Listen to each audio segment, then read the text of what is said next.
मेघमाଳରେ शीघ्र आसुथिबा आम्भमानक प्रभु जीशु ख्रीष्टଙ୍କ अति पवित्र और बहुमूल्य नाम आपण समस्त को आउ गोटे नूतन प्रसंग रे पुनर्बार मो स्वागत करे। आसंतु आज मध्य प्रभु वाक्य आमे आउ गोटे नूतन प्रसंग रे अल्प समय कथबार्ता हेबा। आज आमे जो प्रसंग रे कथबार्ता हेबा सेही प्रसंगर शीर्षक हला बपतिस्म नेबा काहींकी जरूरी अटे। आज प्रसंग है बपतिस्म नेबा काहींकी जरूरी अटे। प्रिय भाई भणी माने ये प्रसंग रे प्रभु वाक्य मु आपण निकट में 7टी विषय रखा चाहे जो द्वारा आमे माने जानी परिबा जे जड़े ख्रीष्ट विश्वासी निमंते बपतिस्म काहींकी जरूरी अटे।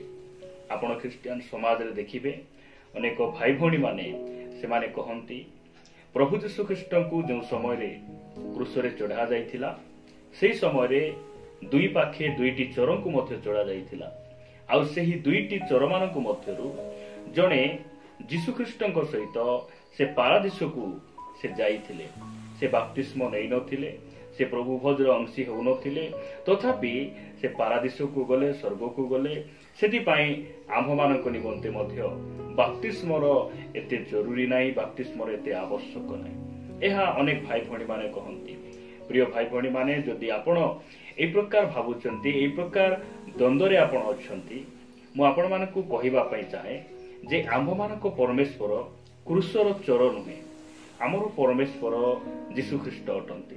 एति पई जीशु ख्रीष्ट क्यों क्यों विषय से आम्भ मानकु शिक्षा देइछंती, आज्ञा देइछंती एवं आम्भ मानक आत्मिक जीवन निमंते से क्यों सब विषय गुड़िक से करी देखाई जाई अछंती, से सब विषय आमे देखिबा आवश्यक रही। आसंतु प्रथम विषय आमे वाक्य देखिबा जे बपतिस्म नेबा जड़े ख्रीष्ट विश्वासी निमंते काहींकी जरूरी अटे। आपण माने मो सहित माथ्यू लिखित सुसमाचार 28 अध्याय को आसीबे। माथ्यू लिखित सुसमाचार 28 अध्याय तार 19 पद मु आम समस्त निमंते पढ़िबा पई चाहे।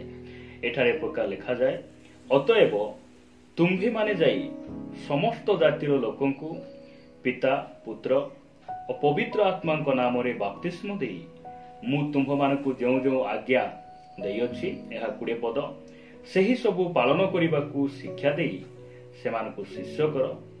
आउ देखो जुगांत पर्यंत सदा सर्वदा मु तुम्भ मानक संगे संगे अछि। प्रिय प्रभु लोक माने आमे माथ्यू लिखित सुसमाचार 28 अध्याय 19 आ 20 पदरे प्रभु जीशु ख्रीष्टंकर महान आज्ञा विषय आमे देखु।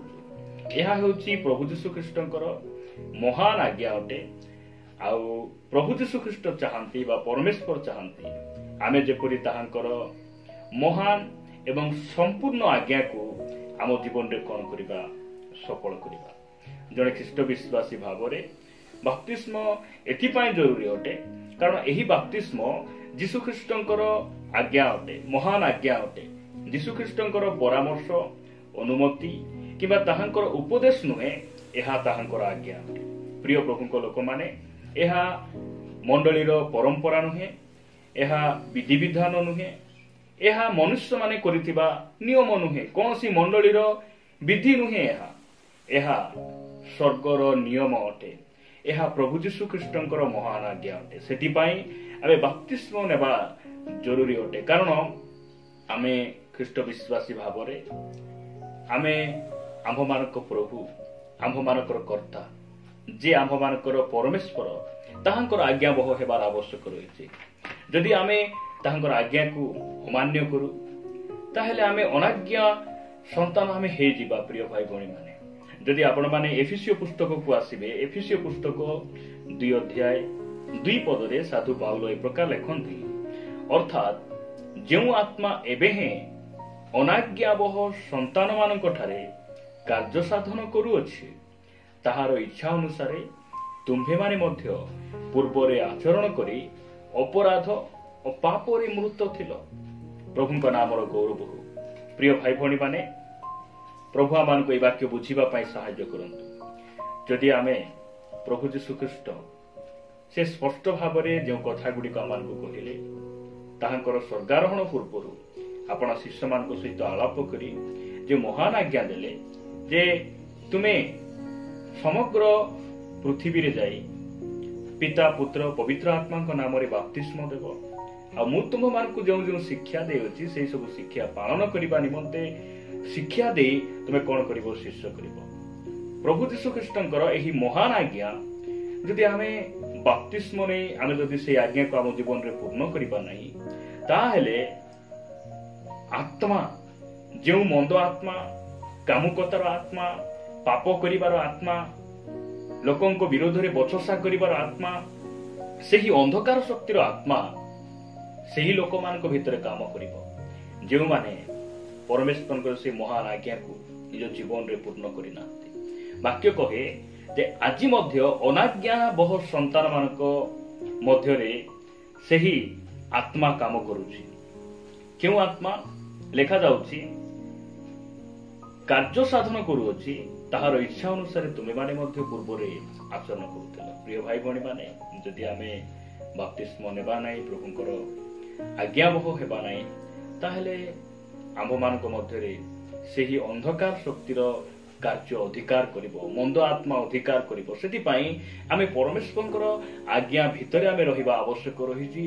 बाइबल रो सीमा मध्य रे आमे रहिबार आवश्यक रहिछि। सेति पई बपतिस्म आम निमंते अति जरूरी अटे। जने ख्रीष्ट विश्वासी निमंते बपतिस्म अति जरूरी अटे। आपण पढिबे हितोपदेश 13 अध्याय 13 पद रे गोटे वाक्य लिखा जाय जेउ लोक परमेश्वरंक वाक्य तुच्छ करे से आपणा उपरकु विनाश आणे मात्र जे आज्ञा को भय करे से पुरस्कार प्राप्त हेबो। प्रभुंक नामर गौरव हो। प्रिय भाई भणी माने आमे जदि परमेश्वरंकर वाक्य को तुच्छ करिबा परमेश्वरंकर वाक्य बोली कहिले यीशु ख्रीष्ट निजे कहिले जे तुमे पिता पुत्र और पवित्र आत्मा नाम रे बपतिस्म दियो अर्थात बपतिस्म दियो बोली कहिले आमे से कहिथिबा कथा को आम जीवन रे पूर्ण करिबा आवश्यक रही तांकर आज्ञा को आमे पालन करिबा आवश्यक रही। जदि आमे तांकर आज्ञा को पालन करिबा को हेले बपतिस्म नेबा निमंते जरूरी अटे। प्रभुंक नामर गौरव हुए स्थान लेखा जाउछि मात्र जे आज्ञा को भय करे से पुरस्कार प्राप्त हेबो। पुरस्कार समस्तक निमंते नाही। आमे निज आइडिया रे निज बुद्धि रे अनेक समय रे आमे कोन करू जीवन यापन करू आ आशा भरोसा रखू। प्रिय प्रभुंक लोक माने सेति पई आमे परमेश्वरंकर आज्ञा को आमे भय करिबा से देइथिबा महान आज्ञा को आमे भय करिबा एवं आमे कोन करिबा सेही महान आज्ञा को आमे निज जीवन रे आमे पूर्ण करिबा। द्वितीय विषय मु आपण मानक निकट रे रखिबा पई चाहे। द्वितीय विषय आपण मान देखिबे माथ्यू लिखित सुसमाचार 3 अध्याय 13 पदरु 15 पद मध्य रे प्रकार लिखा जाय सेते बेले यीशु योहानक द्वारा बाप्तिजित हेबा निमंते गालिलीरु जर्दन को आसिले किंतु योहान ताहांकु निवारण करिबा को चेष्टा करी कहिले आपणक द्वारा बाप्तिजित हेबा मोहर प्रयोजन आ आपण मो निकट को आसु अछंती। 15 पद मात्र यीशु तांकु उत्तर देले एबे सम्मत हुओ कारण एही प्रकारे समस्त धर्मकर्म साधन करिबा आंभ मानकर उपयुक्त सेतिरे से ताहांक कथारे सम्मत हेले। द्वितीय विषय आमे बपतिस्म नेबा काहींकि जरूरी अटे। एई स्थान रे आमे देखुचु जे प्रभु यीशु ख्रीष्ट निजे से बपतिस्म नेइथिले। आपण जदि से माथ्यू लिखित सुसमाचार 11 अध्याय देखिबे 28-29 पद आपण पढिबे यीशु निजे कहंती जे मो ठारू शिख। प्रभु यीशु ख्रीष्ट होचंती हमर आदर्श हमर गुरु आ से हमर परमेश्वर अटंती। प्रभु यीशु ख्रीष्ट जहा जहा करिसंती आमे ताहांकर अनुगमनकारी भावरे आमे करिबा आवश्यक रहिछि। से आम मानक गुरु अटंती से हमर आदर्श अटंती। सेति पई आमे बपतिस्म नेबा निहाती जरूरी अटे कारण प्रभु यीशु ख्रीष्ट ताहांको पाखरे कोनसी पाप नथिला ताहांको मन परिवर्तन आवश्यक नथिला तथापि ईश्वरंकर से पूर्व संकल्प ईश्वरंकर से योजना को ईश्वरंकर से आज्ञा को से कौन कले पालन कले। प्रभु यीशु ख्रीष्ट जो बपतिस्म नहीं थिले ताहले आमर आदर्श जे से आमर गुरु जे प्रभु यीशु ख्रीष्ट आमे माने मध्य बपतिस्म नेबा जरूरी अटे। आपण आज पर्यंत बपतिस्म नै नाहंती कि आपण मंडली रे जाउछंती, वाक्य शुणुछंती, आराधना करुछंती। प्रिय भाई भणी माने आपण बाप्तिस्म नै नाहंती कि मु आपण कहिबा पई चाहे आपण को बाप्तिस्म नेबा निमंते विलंब करिबा उचित नहे। कारण बाप्तिस्म विलंब करिबा एहा हमर अति भूल अटे, एहा आमानकर मूर्खामी अटे। कारण पाउल विलंब कले नाही, से शीघ्र उठी बाप्तिजित हेले। सेति पाए आमको प्रभु यीशु ख्रीष्टकर अनुगमनकारी भावरे आमे ताहांकर पदचिन्ह दे गमन करिबा आवश्यक रहिछि। जेहेतु से बाप्तिस्म नैथिले आमे माने मध्य बाप्तिस्म नेबा जरूरी अटे। प्रभुଙ୍କ नामर गौरव हो। बाप्तिस्म नेबा काहेकि जरूरी अटे मु तृतीय विषय आपण मानक निकटरे रखिबा पाई चाहे। आपण माने लूक लिखित सुसमाचार 7 अध्याय को आसीबे। लूक लिखित सुसमाचार 7 अध्याय 29 आउ 30 पदरे प्रकार लिखा जाए। यह शुणी समस्त लोक एही परिकी करग्राही माने सुदा जोहनक बाप्तिस्मरे बाप्तिजित होइथिबारु ईश्वरंकु यथार्थ बोली स्वीकार कले। प्रभुଙ୍କ नामर गौरव हो।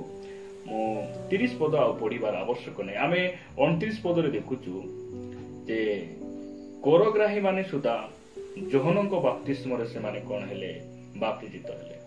कि दुखर विषय आज अनेक भाई भणी माने मंडली रे रुहंती, वाक्य शुणंती, से माने गीत गान आराधना दान दियंती, सब करंती, मात्र से माने बाप्तिस्म नेबारे से माने पछघुंचा दियंती, बाप्तिस्म नेबारे से माने अवहेला अटंती। इस तरह आमे देखुछु जे बाप्तिस्म नेबा काहेकि जरूरी अटे। यीशु ख्रीष्टंकु से ही एकमात्र परमेश्वर बोली स्वीकार करने को हेले जड़े विश्वासी बाप्तिस्म नेबा आवश्यक रही। बाप्तिस्म नेबा काहेकि जरूरी अटे। जड़े व्यक्ति प्रभु यीशु ख्रीष्ट है ठीक, से ही यथार्थ, से ही वास्तव परमेश्वर बोली स्वीकार करने को हेले बाप्तिस्म नेबा निहाती जरूरी अटे। जदि आज जाए आमे बाप्तिस्म नै नाहु ताहेले आमे परमेश्वर को यथार्थ बोली आज पर्यंत आम स्वीकार करना। कारण अनेक भाई भणी मान से भावती कौन सी आत्मिक जीवन से दुर्बलता थाए, लुकाहित भाव से किसी पापरे लिप्त था, से बाप्तिस्म निमंते आग को आसी पारती ना। यार अर्थ नुहे जे आपण पापरु बंची गले, आपण नरकरु बंची गले। प्रिय भाई भणी माने यह होची परमेश्वर को यथार्थ बोली स्वीकार न करिबार चिन्ह हैला आमे बाप्तिस्म नेबा निमंते आगो को आसुना। प्रभु आमान को सहायता करंतु, पापरु मंदरु फेरी आसीबा पाए आमान को अनुग्रह करंतु। आमे जेपरि संपूर्ण भावरे जगतरु पृथक हे आमे बाप्तिस्म निमंते आगो को आसीबा। मु आपण मान को निकटरे चतुर्थ विषय रखिबा पाई चाहे जे बाप्तिस्म जणे विश्वासी निमंते काहेकि जरूरी अटे। आपण देखिबे चतुर्थ विषय प्रेरित पुस्तक 2 अध्याय 41 पदर लिखा जाए। सेथिरे जो माने ताहांको वाक्य ग्रहण कले से माने बाप्तिजित हेले। आ सेही दिन प्राय 300 लोक मंडली सहित संयुक्त हेले। प्रभुଙ୍କ नामर गौरव हो। मंडली सहित संयुक्त हेबाकु हेले जणे विश्वासी, जणे ख्रिस्टियन भाई भणी बाप्तिस्म नेबा निहाती जरूरी अटे। मंडली सहित संयुक्त हेबाकु हेले जणे विश्वासी निमंते बाप्तिस्म जरूरी अटे। मंडली बोली कहले आज अनेक भाई भणी माने से माने घर को बुझंती, ताहा तो मंडली नुहे, ताहा होची मंडली गृह, उपासना स्थल बोली आमे कहू, ताहा मंडली गृह। मात्र मंडली घर नुहे, मंडली आम्भे माने अटु। आउ मंडलीर मस्तक होचंती प्रभु यीशु ख्रीष्ट। आम्भे माने समस्ते अंग प्रत्यंग ताहांकर शरीर अटु। आ यीशु ख्रीष्टंकर शरीरर गोटे अंग हेबाकु हेले, मंडलीर गोटे सभ्य हेबाकु हेले बाप्तिस्म जणे विश्वासी निमंते जरूरी अटे। जे पर्यंत जणे विश्वासी बाप्तिस्म नै न थाए से पर्यंत से ख्रीष्टंक शरीरर गोटे अंग होई पारे नै, से प्रभु भजर अंश होई पारे नै। सेति पाई प्रिय भाई भणी माने हमको बाप्तिस्म निहाती जरूरी अटे जणे विश्वासी निमंते। मु आपण मानक निकटरे पंचम विषय रखिबा पई चाहे। आपण माने मो सहित ପ୍ରେରିତ ପୁସ୍ତକ 8 ଅଧ୍ୟାୟକୁ ଆସିବେ। ପ୍ରେରିତ ପୁସ୍ତକ 8 ଅଧ୍ୟାୟ ତାର 9 ପଦରୁ ମୁଁ ଆଗକୁ ପଢୁଛି। ଲେଖାଯାଏ, କିନ୍ତୁ ସିମୋନ ନାମକ ଜଣେ ଲୋକ ଏଥିପୂର୍ବେ ସେହି ନଗରରେ କୁହୁକ କର୍ମ କରି ନିଜକୁ ଜଣେ ମହାପୁରୁଷ ବୋଲି କହି ସମୀରଣୀୟ ଜାତିକି ଆଚମ୍ବିତ କରୁଥିଲା।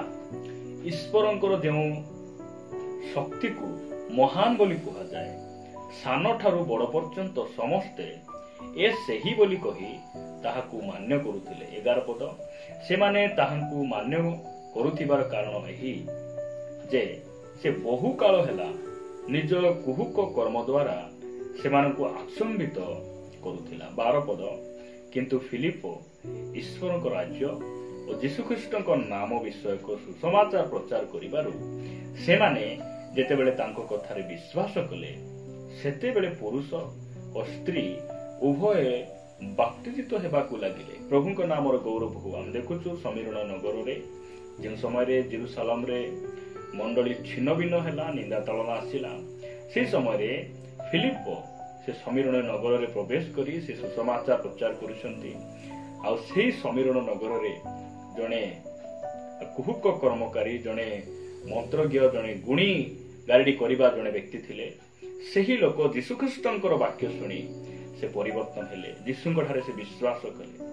ଆଉ ପରିବାର ସହିତ ସେମାନେ କଣ ହେଲେ? ବାପ୍ତିଜିତ ହେବାକୁ ଲାଗିଲେ। ପ୍ରିୟ ଭାଇ ଭଉଣୀ ମାନେ, ଯୀଶୁଖ୍ରୀଷ୍ଟଙ୍କୁ ବିଶ୍ୱାସ କରୁଅଛି ବୋଲି, ସେ ମୋର ପ୍ରଭୁ ବୋଲି, ଆଜି ମୁଁ ଜଗତ ଛାଡ଼ି ମୁଁ ଖ୍ରୀଷ୍ଟଙ୍କ ପଛରେ ଚାଲୁଅଛି ବୋଲି ସ୍ୱୀକାର କରିବା ପାଇଁ, ଘୋଷଣା କରିବା ପାଇଁ ଜଣେ ଖ୍ରୀଷ୍ଟ ବିଶ୍ୱାସୀ ବାପ୍ତିସ୍ମ ନେବା ଆବଶ୍ୟକ ରହିଛି।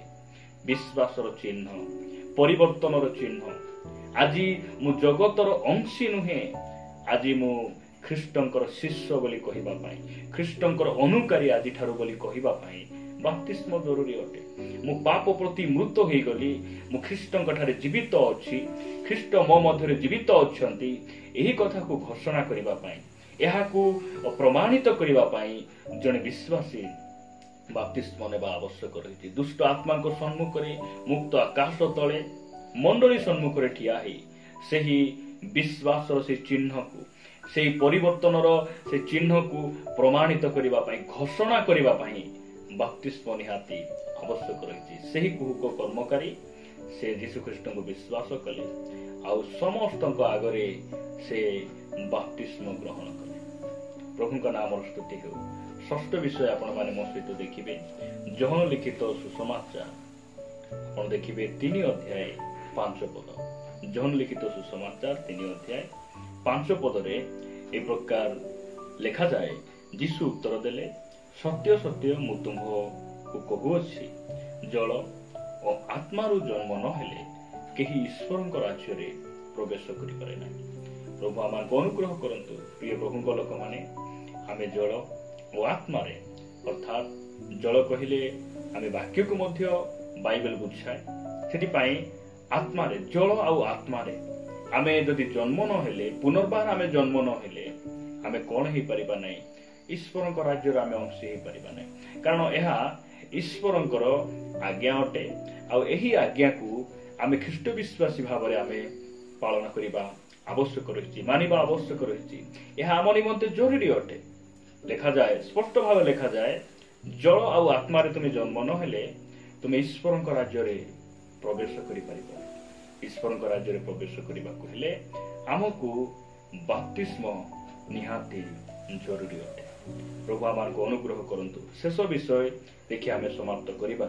ମୋ ସହିତ ଆପଣମାନେ ପ୍ରେରିତ ପୁସ୍ତକ ସେହି 2 ଅଧ୍ୟାୟକୁ ଆସିବେ। ପ୍ରେରିତ ପୁସ୍ତକ 2 ଅଧ୍ୟାୟ 38 ପଦରେ ପିତର ଏ ପ୍ରକାର କହନ୍ତି, ତେଣୁ ପିତର ସେମାନଙ୍କୁ କହିଲେ, ଆପଣମାନେ ମନ ପରିବର୍ତ୍ତନ କରନ୍ତୁ ଆଉ ନିଜ ନିଜ ପାପ କ୍ଷମା ନିମନ୍ତେ ପ୍ରତ୍ୟେକ ଜଣ ଯୀଶୁଖ୍ରୀଷ୍ଟଙ୍କ ନାମରେ ବାପ୍ତିଜିତ ହୁଅନ୍ତୁ, ତାହେଲେ ଆପଣମାନେ ପବିତ୍ର ଆତ୍ମାଙ୍କର ଦାନ ପ୍ରାପ୍ତ ହେବେ। ବାପ୍ତିସ୍ମ କାହିଁକି ଜରୁରୀ ଅଟେ? ବାପ୍ତିସ୍ମ ନ ନେଇ ଆମେ ଆମର ପାପରୁ ଆମେ କ୍ଷମା ପାଇପାରିବା ନାହିଁ। ଅତୀତ କାଳର ସମସ୍ତ ପାପରୁ କ୍ଷମା ପାଇବାକୁ ହେଲେ, ଆମେ ଧୌତ ହେବାକୁ ହେଲେ ଈଶ୍ୱରଙ୍କ ଦୃଷ୍ଟିରେ ଧାର୍ମିକ ହେବାକୁ ହେଲେ ଆମେ ଯୀଶୁଖ୍ରୀଷ୍ଟଙ୍କ ଠାରେ ବିଶ୍ୱାସ କରି ମନ ପରିବର୍ତ୍ତନ କରି ଆମେ ବାପ୍ତିସ୍ମ ନେବା ଆବଶ୍ୟକ ରହିଛି ଏବଂ ବାପ୍ତିସ୍ମ ବିନା ଆମେ ପବିତ୍ର ଆତ୍ମାଙ୍କର ଦାନ ଆମେ ପ୍ରାପ୍ତ ହେଇପାରିବା। ବାଇବେଲ ଏହା ଆମମାନଙ୍କୁ ସ୍ପଷ୍ଟ ଭାବରେ କହେ। ପ୍ରଭୁ ଆମମାନଙ୍କୁ ଅନୁଗ୍ରହ କରନ୍ତୁ। ବାପ୍ତିସ୍ମ ଆମ ନିମନ୍ତେ କେତେ ଜରୁରୀ ଅଟେ। ପ୍ରିୟ ପ୍ରଭୁଙ୍କ ଲୋକମାନେ, ପ୍ରଭୁ ଆମମାନଙ୍କୁ ବୁଝିବା ପାଇଁ ସାହାଯ୍ୟ କରନ୍ତୁ। ଏହା ଯୀଶୁଖ୍ରୀଷ୍ଟଙ୍କର ମହାନ ଆଜ୍ଞା ଅଟେ। ଏହି ବାପ୍ତିସ୍ମ ଯୀଶୁଖ୍ରୀଷ୍ଟ ନିଜେ କଣ କରିଥିଲେ? ଗ୍ରହଣ କରିଥିଲେ। ବାପ୍ତିସ୍ମ ଦ୍ୱାରା ଆମେ ଈଶ୍ୱରଙ୍କୁ ଯଥାର୍ଥ ବୋଲି ଆମେ ସ୍ୱୀକାର କରୁଛୁ। ବାପ୍ତିସ୍ମ ନେବା ଦ୍ୱାରା ଆମେ ମଣ୍ଡଳୀରେ ଗୋଟିଏ ସଭ୍ୟ ହେଇପାରୁଛୁ। ବାପ୍ତିସ୍ମ ଦ୍ୱାରା ଈଶ୍ୱରଙ୍କୁ ମୁଁ ସମ୍ପୂର୍ଣ୍ଣ ଭାବରେ ବିଶ୍ୱାସ କରି ଆଜି ମୁଁ ଜଗତରୁ ଫେରିଛି, ଏହି କଥା ଆମେ ଘୋଷଣା କରୁଛୁ। ଆଉ ବାପ୍ତିସ୍ମ ଦ୍ୱାରା ଈଶ୍ୱରଙ୍କ ରାଜ୍ୟର ଆମେ ପ୍ରଜା ହେଇପାରୁଛୁ। ତାଙ୍କ ରାଜ୍ୟ ନିମନ୍ତେ ଆମେ ମୁଦ୍ରାଙ୍କିତ ହେଇପାରୁଛୁ ଏବଂ ଆମେ ବାପ୍ତିସ୍ମ ଦ୍ୱାରା ଆମେ ପାପ କ୍ଷମା ପାଉ ପାଉ ଆମେ ପବିତ୍ର ଆତ୍ମାଙ୍କର ଦାନ ବରଦାନରେ ଆମେ ପରିପୂର୍ଣ୍ଣ ହେଇପାରୁଛୁ। ତାହାଙ୍କ ନାମର ଗୌରବ ପରମେଶ୍ୱର ଏହି ବାକ୍ୟ ଦ୍ୱାରା ଆମ ସମସ୍ତଙ୍କୁ ପ୍ରଚୁର ଭାବରେ ଆଶୀର୍ବାଦ କରୁ।